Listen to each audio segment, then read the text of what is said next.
ಗುರುವಾರ ಕರ್ನಾಟಕ ಕೇರಳ ಗಡಿ ಭಾಗದ ತಲಪಾಡಿಯಲ್ಲಿ ಕೆಎಸ್ಆರ್ಟಿಸಿ ಬಸ್ ರಿಕ್ಷಾ ಅಪಘಾತದಲ್ಲಿ 6 ಮಂದಿ ಸಾವನ್ನಪ್ಪಿದ ಪ್ರಕರಣದಲ್ಲಿ ಬಸ್ ಬ್ರೇಕ್ ಫೇಲ್ ಆಗಿರುವುದಿಲ್ಲ, ಬದಲಾಗಿ ಬಸ್ ಚಾಲಕನ ನಿರ್ಲಕ್ಷ್ಯವೇ ಅಪಘಾತಕ್ಕೆ ಕಾರಣ ಎಂದು ಕರ್ನಾಟಕ ರಾಜ್ಯ ರಸ್ತೆ ಸಾರಿಗೆ ಸಂಸ್ಥೆಯ ಮಂಗಳೂರು ವಿಭಾಗದ ಹಿರಿಯ ನಿಯಂತ್ರಣಾಧಿಕಾರಿಗಳು ಸ್ಪಷ್ಟಪಡಿಸಿದ್ದಾರೆ. ಆಗಸ್ಟ್ 28ರಂದು ಈ ಬಸ್ಸಿನ ಚಾಲಕ ನಿಜಲಿಂಗಪ್ಪ ಛಲವಾದಿ ಅವರು ಬಸ್ಸು ಕಾಸರಗೋಡಿನಿಂದ ಹೊರಟು ಮಧ್ಯಾಹ್ನ 1:45ರ ವೇಳೆಗೆ ತಲಪಾಡಿ ಸಮೀಪಿಸಿದಾಗ ಇಳಿಜಾರು ರಸ್ತೆಯಲ್ಲಿ ವೇಗವಾಗಿ ಚಲಾಯಿಸಿದ್ದು ಆಟೋಗೆ ಡಿಕ್ಕಿ ಹೊಡೆಯುವುದನ್ನು ತಪ್ಪಿಸಲು ಬ್ರೇಕ್ ಹಾಕಿದ್ದಾರೆ. ಅಷ್ಟರಲ್ಲಿ ಬಸ್ಸು ಆಟೋಗೆ ಮಾರಣಾಂತಿಕ ಡಿಕ್ಕಿಯಾಗಿ ಬಸ್ ಹಠಾತ್ತನೆ ಸ್ಕಿಡ್ ಆಗಿ ತಿರುಗಿ ನಿಂತಿದೆ.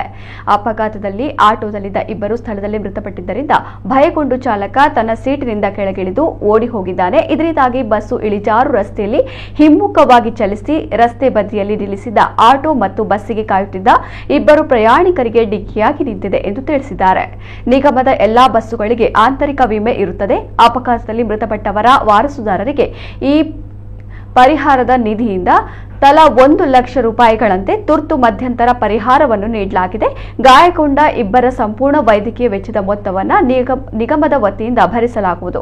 ಅಪಘಾತಕ್ಕೀಡಾದ ವಾಹನದ ಎಫ್ಸಿ ಆಗಸ್ಟ್ 26ರಂದು ನವೀಕರಣಗೊಂಡು ಆರ್ಟಿಒ ಫಿಟ್ನೆಸ್ ದೃಢೀಕರಣ ಪ್ರಮಾಣ ಪತ್ರ ಪಡೆಯಲಾಗಿದೆ. ಆಗಸ್ಟ್ 27ರಂದು ಈ ಬಸ್ ಅನ್ನು ಮಂಗಳೂರು ಕಾಸರಗೋಡು ಮಾರ್ಗದಲ್ಲಿ ನಿಯೋಜಿಸಲಾಗಿತ್ತು.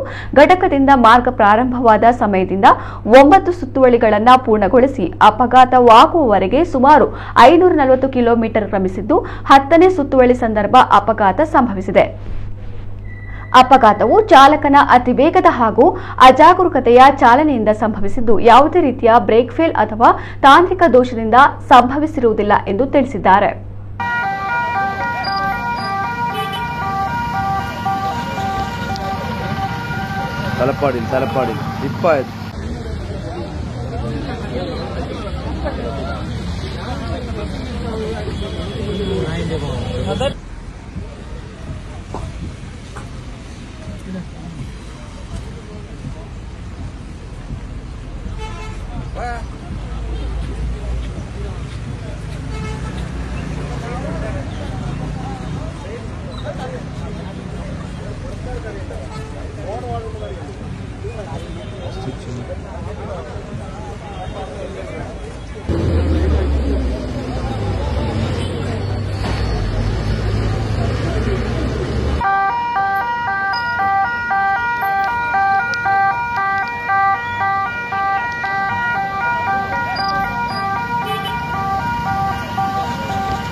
ತಲಪಾಡಿ